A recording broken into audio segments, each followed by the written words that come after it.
Welcome to Fluent Phonics. Today, we will discover the proper pronunciation of the word confide.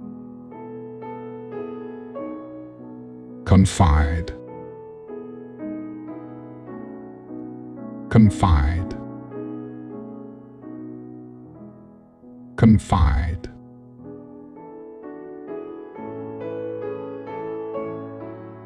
Here's an example of how one might use it in a sentence. She knew she could confide in her best friend with any secret, and he would keep it safe. To confide means to trust someone enough to share personal feelings or secrets with them, with the expectation that they will keep it private and confidential.